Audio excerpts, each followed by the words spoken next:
కేదార్నాథ్ లో పెను ప్రమాదం తప్పింది. భక్తులతో టెంపుల్ సమీపంలో ల్యాండ్ అవుతున్న హెలికాప్టర్ అదుపు తప్పింది. గాల్లో రౌండ్లు కొట్టింది. అయితే పైలట్ అప్రమత్తం కావడంతో సేఫ్ గా ల్యాండ్ అయింది. సాంకేతిక లోపం తలెత్తడంతో ఎమర్జెన్సీ ల్యాండింగ్ చేశారు.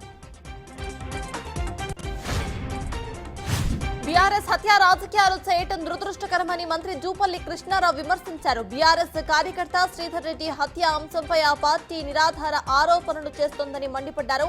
హత్యలను రాజకీయాలకు ముడిపెట్టి మాట్లాడటం సరికాదని అన్నారు. మృతుడికి అనేక వివాదాల్లో ప్రమేయం ఉందని అన్నారు.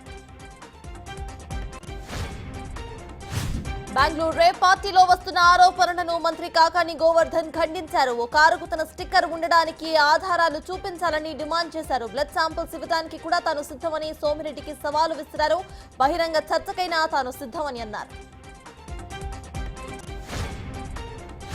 130 స్థానాల్లో కూటమి విజయం సాధిస్తుందని టీడీపీ నేత బుద్ధా వెంకన్న ధీమా వ్యక్తం చేశారు. చంద్రబాబు సీఎంగా ప్రమాణ స్వీకారం చేశాక లోకేష్ ను పార్టీ అధ్యక్షుడిగా చేయాలని డిమాండ్ చేశారు. మాచర్ల ఘటనలో మొదటి బాధితుడు తానేనని, పిన్నెల్లి లాంటి వ్యక్తులను షూట్ చేయాలని మండిపడ్డారు.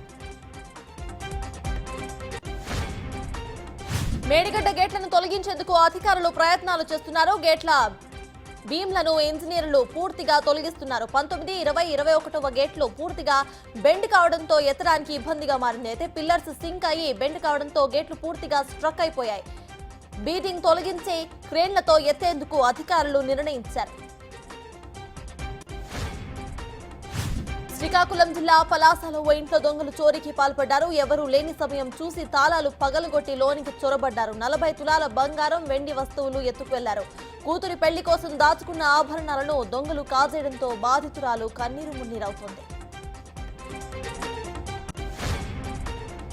సికింద్రాబాద్ వివి గురుమూర్తి మెమోరియల్ మున్సిపల్ స్విమ్మింగ్ పూల్లో ఘర్షణ వాతావరణం నెలకొంది. Pan India masters games federation ఆధ్వర్యంలో స్విమ్మింగ్ పోటీలు జరిగాయి. ఈ పోటీల్లో దేశంలోని వివిధ రాష్ట్రాలకు చెందిన ఈతగాళ్లు పాల్గొన్నారు. కాగా బహుమతుల ప్రదానంలో రసాభాస చోటు చేసుకుంది. తమకు మెడల్స్ ఇవ్వడం లేదని విజేతలు గొడవకు దిగారు.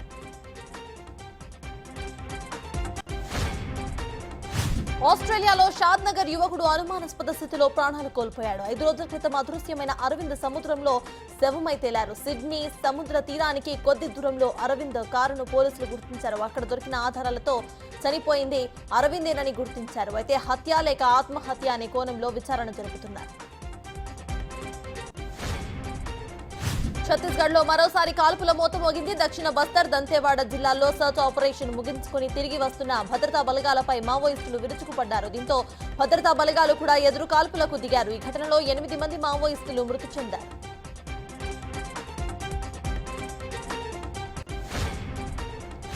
దేశవ్యాప్తంగా లోక్సభ ఎన్నికల పోలింగ్ చివరి దశకు చేరుకుంది. మొత్తం 7 దశల పోలింగ్ లో 5 దశలు పూర్తి కాగా రేపు 6వ దశ పోలింగ్ జరగబోతోంది. 8 రాష్ట్రాలు, కేంద్రపాలిత ప్రాంతాల్లోని 58 లోక్సభ స్థానాలకు పోలింగ్ ను నిర్వహించబోతున్నారు. దీనికి సంబంధించి ఈసీ, పోలీస్ శాఖ ఓటింగ్ ప్రక్రియకు ముమ్మర ఏర్పాట్లను చేస్తున్నారు. అల్పపీడనం ప్రభావంతో తెలుగు రాష్ట్రాల్లో పలు జిల్లాల్లో ఇవాళ రేపు తేలికపాటి నుంచి మోస్తారు వర్షాలు కురవబోతున్నాయి. పశ్చిమ, మధ్య, దక్షిణ బంగాళాఖాతంలో కొనసాగుతున్న అల్పపీడనం రేపటికి వాయుగుండంగా మారే అవకాశం ఉంది. అనంతరం తూర్పు, మధ్య బంగాళాఖాతంలో తుఫానుగా మారే ఛాన్స్ ఉందని, ఎల్లుండికి బెంగాల్ తీరానికి చేరుకోవచ్చని ఐఎండీ పేర్కొంది.